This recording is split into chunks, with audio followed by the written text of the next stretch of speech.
बाहर निकल जाओगे तो उसी शब्द को पकड़ करके ये जीवात्मा ब्रह्मांडों की चढ़ाई करेगी।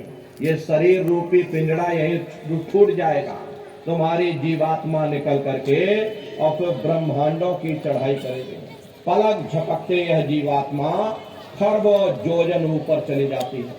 यह सूरज चांद सितारों को पार करने के बाद सबसे पहले जो आपको लोक मिलेगा उसे महात्माओं ने शिवलोक कहा। शिवलोक तमोगुणी स्थान है, वहां के मालिक शिव जी हैं। वो पार्वती जी के साथ उस लोक में विराजमान है। चैतन्य धार जो ऊपर से नीचे आ रही, जिसे महात्माओं ने गंगा कहा, वह अपना केंद्र बिंदु शिवलोक को बनाती है।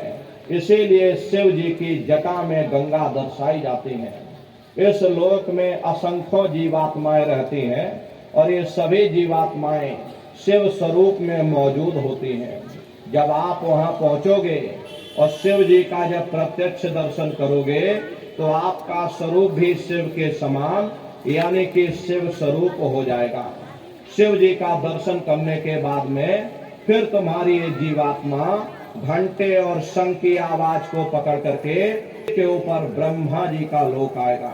ब्रह्मा जी का लोक वो रजोगुणी स्थान है। वहां के मालिक ब्रह्मा जी हैं। वो गायत्री सावित्री और सरस्वती के साथ उस लोक में विराजमान है और वो नष्ट कर देता। इनके जो माता हैं वो आद्या महाशक्ति हैं। ब्रह्मा विष्णु महादेव लोक के ऊपर वो आद्या महाशक्ति का लोक आता है और उसी लोक को पार करने के बाद में सबसे पहला देश पड़ता है, या यूं कह लीजिए कि पहली राजधानी पड़ती है, जिसे महात्माओं ने सहस दल कवल कहा। वो राजधानी है। ये ब्रह्मा विष्णु महादेव के जो लोक हैं उस राजधानी के अंतर्गत आने वाले जिले हैं। ये भी अवतारी शक्तियां आई, राम आए, राम को वहीं से नीचे उतारा गया। इसीलिए उस देश को अयोध्या नगरी या कौशलपुर देश कहा गया। गोस्वामी जी महाराज जब साधना करके वहां पहुंचे तभी गोस्वामी जी महाराज ने रामचरितमानस में लिख दिया। क्या उन्होंने रामचरितमानस में लिखा? देखिए, गोस्वामी जी महाराज कहते हैं कि मोद्यो नैन त्रिशत में भयो पुण्य चितवत कौशलपुर गयो। जब मैंने अपनी बाहर की आंख बंद की, मेरी अंदर की आंख खुल गई और मैं क्या देख रहा हूं कि मैं कौशलपुर देश में पहुंच गया। मोह विलोक राम मुस्काई। मुझे देख करके राम भगवान प्रसन्न हो गए। उन्होंने मुझे ऊपर जाने का रास्ता दे दिया। मैं ऊपर जा करके क्या देख रहा हूं कि उधर माज सुनि अंडज राया, देखे बहु ब्रह्मांड निकाया, अति विचित्रता लोक अनेका, रचना अधिक एक से एका। विचित्र विचित्र भांत के वहां पर लोक बने हुए, एक से सुंदर एक महल वहां पर बने हुए, जिनकी शोभा अवर्णीय है। जब आप वहां पहुंचे फिर तुम्हारी जीवात्मा दूसरे मंडल के शब्द को पकड़ करके और दूसरे मंडल की चढ़ाई करे।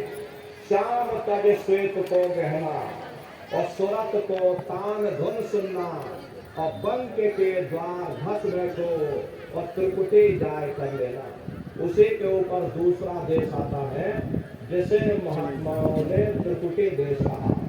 वहाँ के जो मालिक हैं वो ब्रह्म है, वहीं से मन और ये जो आपके वेद हैं, वेदों को सारी दुनिया पढ़ती है। वेदों की भी उत्पत्ति उसी स्थान से हुई है। अरे महात्मा कहते हैं कि त्रिकुटी महल में विद्या सारा, घर हर गरजे बजे नगारा और लाल वरण सूरज उजियारा। वहाँ पर दो धुने, बादलों की गर्जन और मृदंग की आवाज उस लोक में गूंजती रहती है।